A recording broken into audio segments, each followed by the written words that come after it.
What happens if you refuse to join a gang in prison? The untold story of survival and ingenuity. Picture this. You're 22 years old, first day in a maximum security prison, and three different gang representatives approach you before lunch. Each one makes it crystal clear. You're either with them or you're against everyone. But here's what most people don't realize. There's actually a third option that requires more street smarts, creativity, and sheer human ingenuity than joining any gang ever could. I'm about to show you the incredible world of the unaffiliated, the prisoners who've mastered the art of surviving completely solo in one of the most dangerous social environments on Earth. And believe me, what they've figured out will change everything you think you know about prison survival. Let me set the scene for you. We're talking about life inside facilities where 80% of inmates are affiliated with some kind of group, whether that's traditional gangs, racial organizations, or geographic crews. The conventional wisdom says you need protection, you need numbers, you need to belong to something bigger than yourself just to make it through your sentence alive. But here's where it gets fascinating. There's this entire shadow population of prisoners who've said no thanks to all of it. They're called unaffiliated independents, or sometimes just solos. And the strategies they've developed to not just survive, but actually thrive in this environment, it's nothing short of genius. And I've spent years studying prison culture, talking to former inmates, correctional officers, and sociologists who specialize in institutional behavior. What I discovered about these independent operators completely shattered my assumptions about how prison society actually works. So you've just been processed, you're walking into general population for the first time, and you're about to face what inmates call the sorting. Within hours, sometimes minutes, you're going to be approached. And here's what most people don't understand. This isn't just about gangs in the traditional sense. You've got your obvious players, the established gangs that everyone's heard of, but you've also got geographic crews, guys from the same city or neighborhood, racial groups that aren't technically gangs but function like them, religious organizations that offer protection, and even what they call car groups, loose affiliations based on shared interests or backgrounds. The pressure is immediate and it's intense. As one former inmate told me, they can smell the fresh fish from a mile away. Everyone wants to recruit you when you're new because you haven't made enemies yet, and you're scared enough to be loyal. But here's where the first stroke of genius comes in for the independents. They've figured out how to buy themselves time. The key is what they call the polite decline. Instead of saying, "I don't join gangs," which can be seen as disrespectful or even threatening, they say something like, "I appreciate the offer, but I need to get my bearings first. Can I think about it?" This simple phrase does something incredible.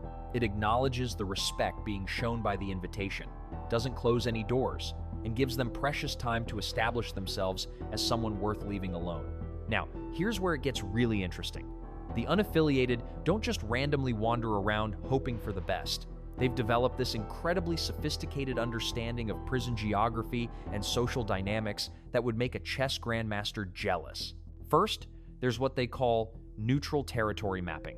Every prison has spaces that are considered neutral: the library, certain parts of the yard during specific times, particular tables in the chow hall. The independents become absolute experts at identifying and utilizing these spaces. They know exactly when the library is least crowded, which yard areas are considered off-limits to gang business, and how to time their movements to avoid territorial conflicts. But it goes deeper than that. They've figured out how to position themselves as valuable to multiple groups without belonging to any of them. I'll give you a perfect example.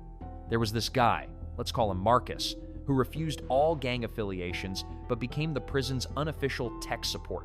He could fix radios, repair small electronics, and even jury-rig basic electrical problems in cells. Here's the genius part. He never charged for his services, but he also never did them for free. Instead, he'd ask for favors. Not money, not commissary items, but social capital. "Hey, if someone's giving me trouble, just let them know I'm cool with you guys." This created what sociologists call multiple protection umbrellas without any formal obligations. The independents have also mastered what I call strategic visibility. They make sure they're seen being respectful to everyone, helping out when asked, but never getting too close to any particular group. They'll play cards with different crews on different days, share newspapers across racial lines, and maintain what one former inmate described as friendly distance with everyone. Now, let's talk about something most people never consider: the economic genius of the unaffiliated. See, when you join a gang or crew, you're not just getting protection, you're also getting access to their economic networks. Gang members often pool resources, share commissary items, and have established systems for getting contraband. So, how do the independents compete with that? They've created their own parallel economy that's absolutely fascinating. First, they become specialists. While gang members might be generalists who do whatever their group needs, independents focus on becoming the absolute best at one or two specific skills. I've seen guys become the prison's go-to barber, the best chess teacher, the most reliable letter writer for illiterate inmates, or the guy who can solve any commissary-related problem. But here's where it gets really clever. They've figured out how to create what economists call cross-cutting loyalties. Instead of owing allegiance to one group, they create small debts and favors across multiple groups. They might cut hair for guys in 3 different gangs, teach chess to both the Aryan Brotherhood and the Black Guerrilla family, and help write legal documents for everyone from the Mexican Mafia to the Crips. This creates something incredible. They become more valuable as neutrals than they would be as members of any single group. Gang members can't use services from rival gangs, but they can all use services from the neutral guy. The independents have essentially made themselves into Switzerland, valuable to everyone precisely because they don't belong to anyone. One former inmate explained it to me like this: when you're in a gang, you've got 20 guys who will die for you, but you've also got 200 guys who want to kill you. When you're independent and you do it right, you've got 220 guys who want to keep you alive because you're useful. But perhaps the most impressive thing about the unaffiliated is how they've mastered what I can only call social engineering. They understand prison politics better than most gang leaders because they have to. Their survival depends on reading every social current and undercurrent.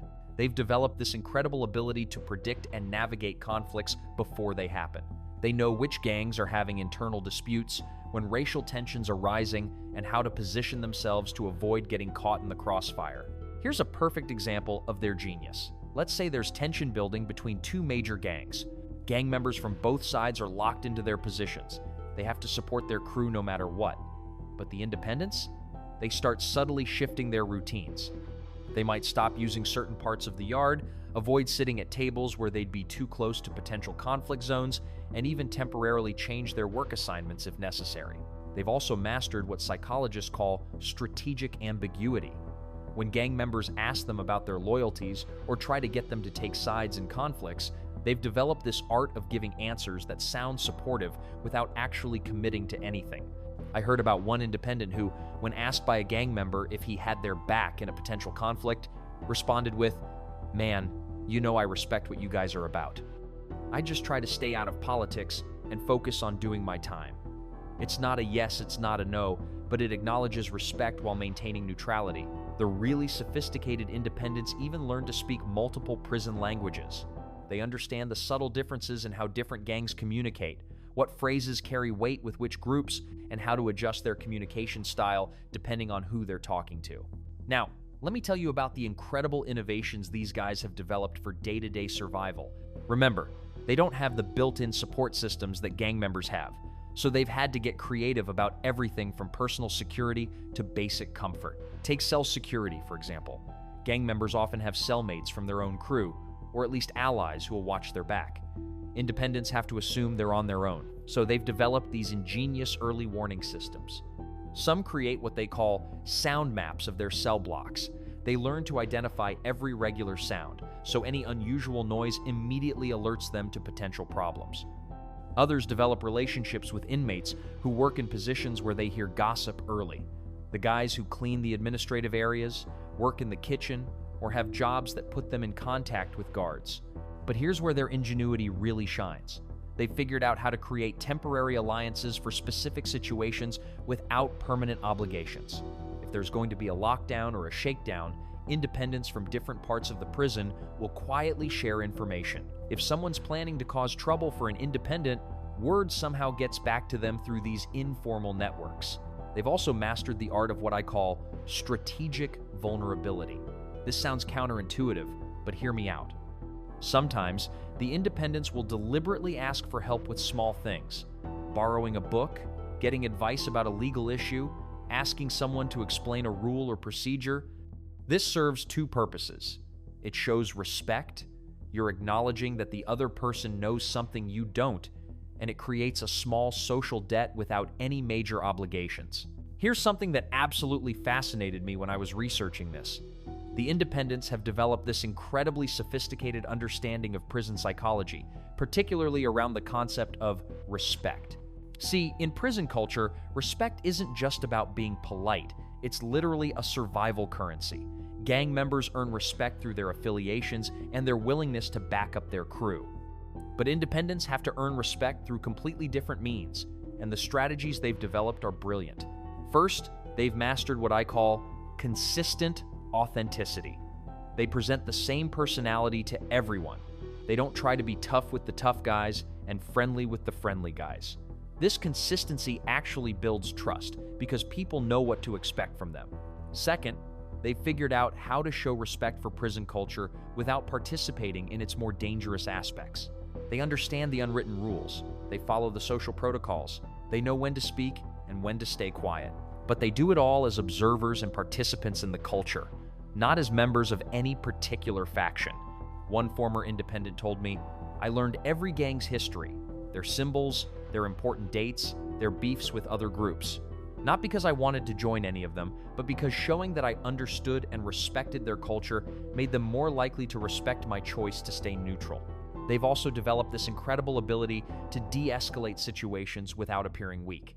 If someone tries to pressure them or test their resolve, they've learned to respond in ways that acknowledge the challenge without accepting it. Phrases like, "I hear what you're saying, and I respect where you're coming from, but that's just not my path," become incredibly powerful when delivered with the right tone and body language.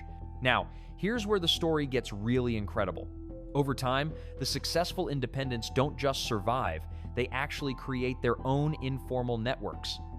Not gangs, not crews, but loose associations of other Independents who share information, resources, and occasional mutual support. These networks are fascinating because they operate on completely different principles than gang structures. There's no hierarchy, no formal leadership, no initiation rituals, and no permanent obligations. Instead, they're based on what sociologists call reciprocal altruism, the understanding that helping others in your situation ultimately helps yourself. For example, if an Independent in cell block A learns that there's going to be trouble in cell block C, he'll find a way to get word to any Independents who might be affected. Not because he owes them anything, but because he knows that someday he might need the same kind of heads up. These networks also share practical knowledge in ways that are absolutely ingenious. They've developed systems for passing along information about which guards are approachable, which inmates to avoid, how to handle specific situations, and even basic survival tips that aren't obvious to newcomers. But perhaps most importantly, they provide psychological support. Being independent in prison can be incredibly isolating. These informal networks give Independents a sense of community without the obligations and dangers of formal gang membership. They can talk to people who understand their choice and their challenges. What really impressed me about the successful Independents is how they think about their entire sentence as a long-term strategic challenge. Gang members often focus on immediate protection and short-term gains, but Independents are playing a completely different game. They understand that their reputation and relationships need to be sustainable for years, sometimes decades. So every decision they make is filtered through the question, how will this affect my ability to stay neutral and safe for the next 10, 15, or 20 years? This long-term thinking leads to some fascinating strategies. For instance, they're incredibly careful about getting involved in any situation that might create lasting enemies. They'll walk away from profitable opportunities if those opportunities might compromise their neutrality. They'll refuse favors that might create obligations they can't fulfill. But they also invest heavily in building what I call reputation capital. They become known for specific positive qualities, reliability, fairness, discretion, helpfulness, that make them valuable to the entire prison community. This reputation becomes their protection, because harming someone who's genuinely helpful to everyone creates problems for the aggressor with multiple groups. One former lifer explained it to me this way: gang members are playing checkers. They're thinking one or two moves ahead. Independents are playing chess. They're thinking about how every move affects the entire board for the rest of the game. Now, let's talk about something that doesn't get nearly enough attention: the incredible psychological resilience that successful independents develop. Think about it. They're choosing to face one of the most challenging social environments on Earth without the built-in support system that gang membership provides. This requires a level of mental toughness that's honestly inspiring. They have to be comfortable with uncertainty, skilled at reading social situations, confident enough to stand alone, and flexible enough to adapt to constantly changing circumstances. But here's what's really remarkable. Many of them report that this experience actually made them stronger and more self-reliant than they ever thought possible. They developed problem-solving skills, social intelligence, and emotional regulation abilities that served them well both in prison and after release. They also tend to develop what psychologists call internal locus of control, the belief that their outcomes are primarily determined by their own choices and actions rather than external circumstances. This is incredibly powerful in a prison environment where it's easy to feel helpless and victimized. One former independent told me, "Being in a gang means your fate is tied to decisions made by other people. Being independent means everything that happens to you is a result of your own choices." That's scary, but it's also empowering. Here's something that really surprised me: the positive impact that successful independents have on the entire prison environment. Because they're not locked into any particular group's conflicts, they often serve as informal mediators, information brokers, and even peacekeepers. I heard stories about independents who helped resolve conflicts between gangs by serving as neutral messengers, others who provided services that reduced tensions, like the guy who started an informal library system that gave everyone access to legal resources, or the independent who organized chess tournaments that brought different groups together in a neutral setting. Prison administrators have started to recognize this phenomenon. Some facilities now actively try to identify and protect successful independents because they contribute to overall institutional stability. These inmates often become informal leaders in educational programs, work details, and other positive activities. But perhaps most importantly, they serve as proof that there are alternatives to gang membership. New inmates who might otherwise feel pressured to join groups for protection can see that there's another path, one that requires more skill and courage, but that's ultimately more sustainable and personally empowering. So let's put all the pieces together. What does it actually take to successfully refuse gang membership and survive as an independent in prison? First, you need exceptional social intelligence. You have to be able to read people, understand complex social dynamics, and navigate multiple competing interests simultaneously. This isn't something you can fake or learn overnight. It requires genuine skill and constant attention. Second, you need something valuable to offer. Whether it's a specific skill, knowledge, or just a reputation for fairness and reliability, you have to bring something to the table that makes you worth protecting rather than exploiting. Third, you need incredible patience and discipline.